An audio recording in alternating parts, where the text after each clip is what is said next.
Vice President Joe Biden is also speaking out about the issue of gun control. Wednesday night, he delivered a speech at the Sandy Hook Promise reception in Washington, D.C., insisting that proponents of stricter gun laws refuse to give up.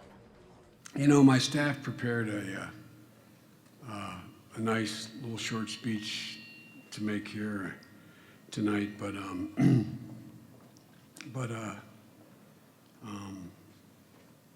it doesn't seem appropriate for me to read anything to a group of people, and whether it's we got Mark and Jackie and Bill and Nick and Jan and so many of you that I've gotten to know personally, and as I said a long time ago to Mark, we now belong to a lousy club. A lousy, stinking club where as a parent, for whatever reason, you have a child predecease you.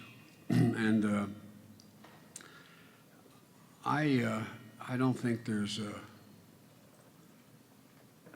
anything more difficult to deal with than that.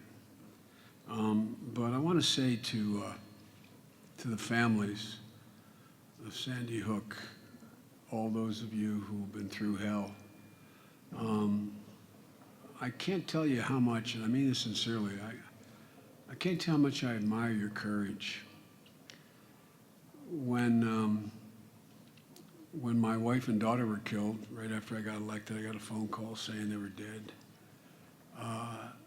I was on a committee in the United States Senate that had to do with highway safety. And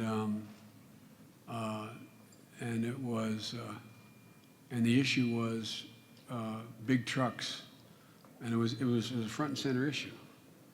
And they were killed when they were broadsided by a tractor trailer and Christmas shopping. And I'm not blaming the driver. I want to make that clear. He's passed away, but there were things that I could have spoken to had I the courage Mark and others had. That probably would have made things safer on the highway. But I didn't have the nerve, because all of you know that every time, no matter how long it's been, every time you talk about it, you relive it as if you got that phone call 5 minutes ago. And I didn't have the courage. And I could have been value added. I was in a position of some power. And I couldn't bring myself to do it. And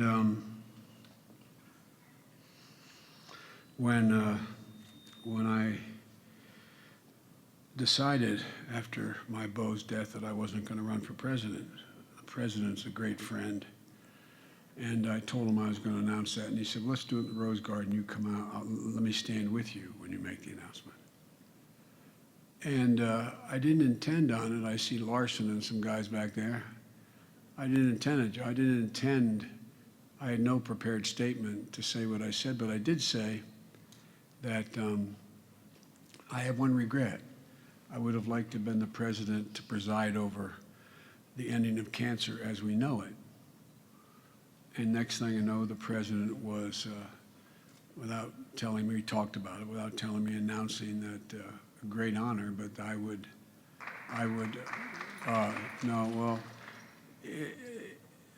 would head up this effort, this moonshot. And he gave me jurisdiction over the entire federal government. Every agency wrote a memorandum. They answered to me as if I were president. I can get a lot done. But I tell you, I had a meeting today, and I was thinking about you guys, knowing I was going to be here. And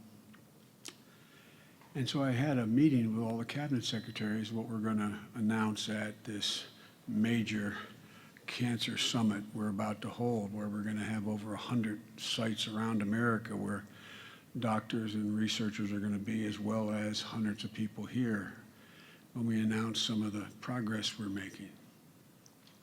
And I started thinking that I had trouble getting through the meeting.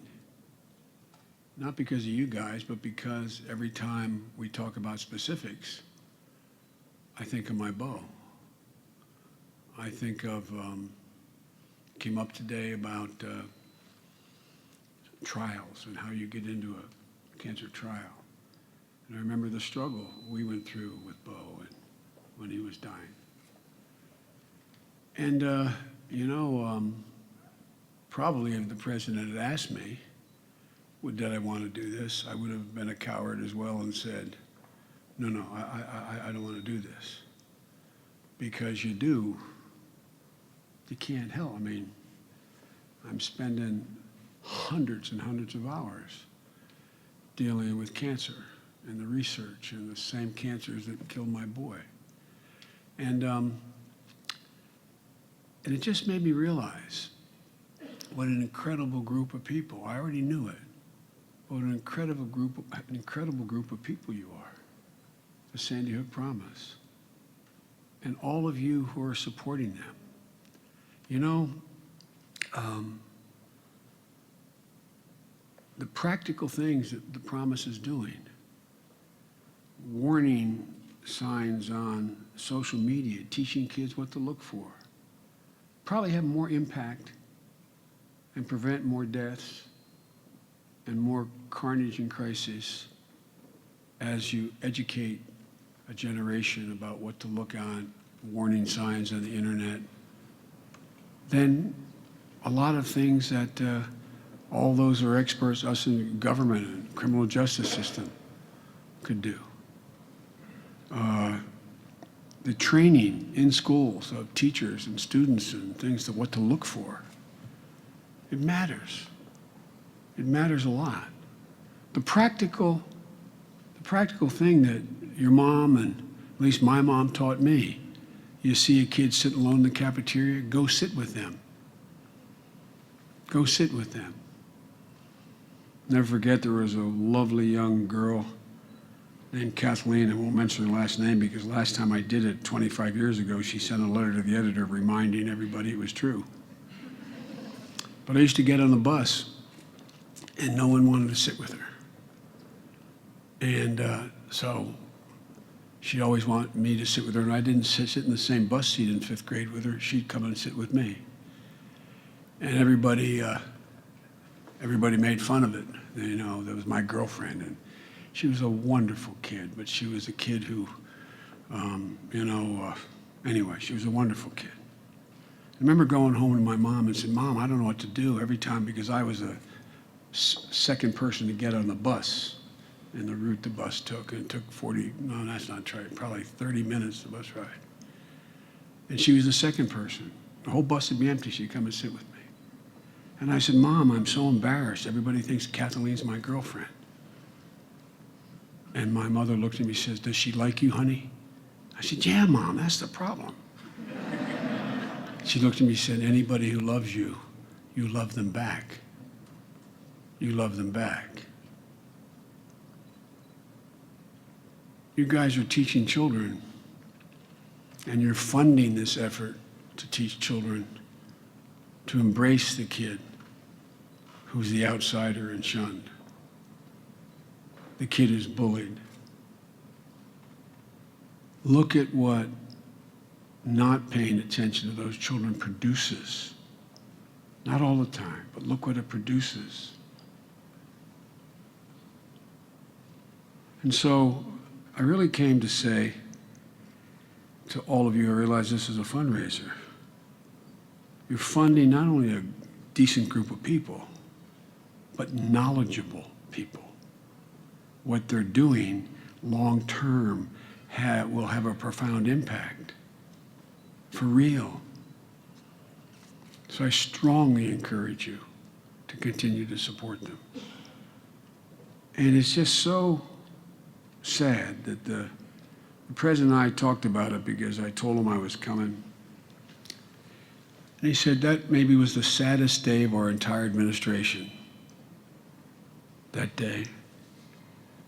It took so many innocent, beautiful little lives. And you would have thought several years later that on matters relating to rational gun safety, we would have made some progress by now. But Virginia Tech, Oak Creek, Charleston, San Bernardino, and now Orlando. You know, there's been 1,002 mass shootings since then. 1,002 mass shootings. Mass meaning 4 people or more who were victims in a single incident. Totaling over 5,000 people who've been shot. 1,135 dead. Totally, thoroughly innocent bystander lives. But for the grace of God, any one of us could have been there. And Joe and others helped on this, and you got a really brave guy from California back there who has stood up on this issue in a district where he was told if he stood up, he'd be politically shot down. You got so many people in the Congress who had the nerve to stand up. You got Bobby Casey here tonight, who in Pennsylvania is like, you know, drinking Kool-Aid. That's the wrong kind if you stand up and do this. But with your help, the president asked me to put together a proposal since the last time we had any serious gun control. It was in the Biden crime bill. We banned assault weapons. We had a fundamental impact on changing the way in which we passed the Brady bill, the way we did background checks. We did a whole hell of a lot. But as my colleagues in the House I can see here will remember, in order to get it passed, I had to agree to a 10-year authorization. You know, we talk about the accidents of history. Had Al Gore, not that, well, I won't characterize, had Al Gore won that election, I think he won it anyway. Had Al Gore won that election, a lot would be different. We'd still have that in place. And God only knows how many lives would be changed. You all know the difference. I remember as chairman of the Judiciary Committee pushing this issue, and it was really hard to get it done. And I was told in my state of Delaware, no one ever, you know, we're, I think, the 3rd highest per capita gun owners because of duck hunters and, all the organizations that are in the state of Delaware, little state. I was told if I pushed it, I couldn't win. But my state was small enough I could literally go to, the year after the assault weapons ban was passed and the NRA in my state said, Biden's trying to take your shotgun, and that's what this is all about, I literally walked up and down the stream beds. If lower Delaware is the Delaware Bay and the Chesapeake Bay and all the tributaries connecting it, a lot of fishermen, and I'd literally campaign with boots on and shorts, and I'd walk up and down. And I'd find these guys fishing and women fishing and say, God damn, Joe, what you taking my gun for, you son? And I'd take out a picture and I said, do you need this to hunt? I assume you're going to give the deer an even chance and give him a Kevlar vest. But I had to go. I was able to survive because I had a congressional district. It's a Senate district, but it's only one congressional seat. And was able to survive because I was able to get to people and talk some sense. So when President Bush did not reauthorize the legislation that pertained to background checks and guns and assault weapons, it all lapsed. So the president asked me, because I'd done it once, put together a proposal for me, Joe. And with the help of the guys in the back and some of you, we put together 40 specific proposals I gave the president. We came very, very close to winning on 2 or 4 of the really important ones in the House and the Senate, losing by 1 or 2 votes. But the president, to his credit, moved forward with a number of substantive changes that have made it better, believe it or not, through executive order, which drives these guys crazy. But you'd think by now we'd be in a different place. What all the polling showed when I introduced the package to the president, that 81% of the American people agreed with us. Even in NRA households, over 53% agreed with us on the background checks. And we still lost. We still lost. And that's the part that makes me saddest. That here we are, not celebrating, but promoting the promise, the Sandy Hook promise, all the good things you're doing. And we're, as it relates to rational gun policy, we're in the same place we were. One of the things I've spent a lot of time doing, hey man, how are you? One of the things I spent a lot of time doing, and a lot of my friends have, is there's no reason why. No reason why. I gave my staff my cell phone, but why I can't open up my cell phone with a thumbprint. And you can't develop a weapon that cannot be fired unless the person who legally is able to own it and pass the background check has their hand or finger on the trigger. Otherwise, it won't fire. It's not crazy James Bond stuff. We can do it. And so, some of you may remember, not long ago, I guess it's now 5 months ago, there was a gun shop decided that they were going to sell and advertise selling a weapon that could only be fired by the person who purchased it. And this is a gun shop. This is a guy selling guns. He got so much heat from the NRA and the gun owners organizations and the gun guys that he said he'd never, never, never sell one, even if it was made and able to be done cheaply, because he got so much pushback. This borders on the irrational, where we are. But and I'll end with this because I apologize. In Delaware, there's a rule: if you keep someone on a pavement or a hardwood floor standing more than 15 minutes, you lose them all. But and you've been standing longer than that. But I refuse to give up. We refuse to give up. It took me 7 years to get the first ban put in place. And so there's no reason why we should ever stop. We should not stop.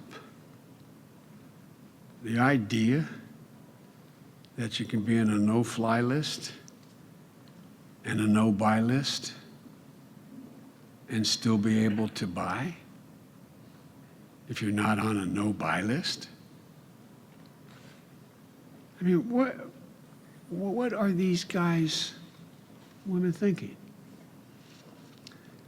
Your senators, or our senators, Murphy and Blumenthal, as well as a really stand-up guy, the new senator from New Jersey, are on the floor right now filibustering.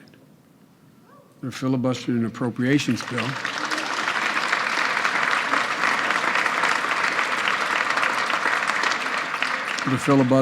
They're filibustering an appropriations bill until they get agreement to be allowed to introduce an amendment relating to the no-fly list and relating to background checks. Well, you know, particularly guys like Bobby Casey, Joe Manchin of West Virginia, and I have to admit, Senator Toomey of Pennsylvania, they've come back and they've reintroduced, as I was told on my way down. I've got to double check that, but I was told as I got out of the limo that they reintroduced their legislation. So there's hope. Granted, you can't answer the question if, in fact, this piece of legislation applies. And that's not even banning assault weapons, okay? That it's going to change things drastically. I find that a fascinating argument. They say, well, guarantee me it's not good, it's going to prevent future mass shootings. I can't do that. But I guarantee you it will save 1, 10, 100, 1,000 lives. 100,000 people are gunned down in America in the last decade. 23,000 people a year take a firearm and put it to the head and blow their brains out. If they didn't have access, the 100% prospect they're going to die. Overdose with pills, overdose with stabbing themselves, cutting their wrist. It's closer to only 20%, 25%, giving them time to get the help they need to recover.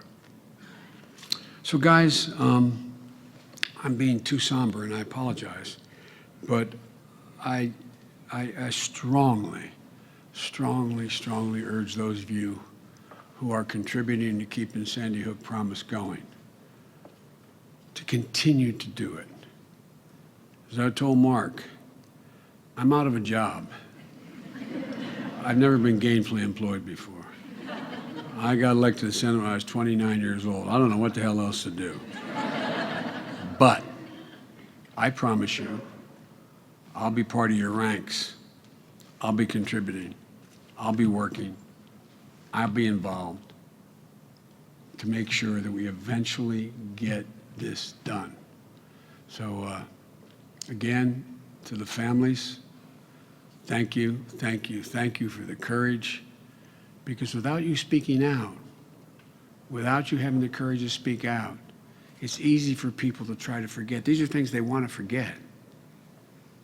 They don't want to have to deal with it, understandably, any more than you want to. But your voices are important. And I love you for what you're doing. And anyway, thanks an awful lot. Thank you.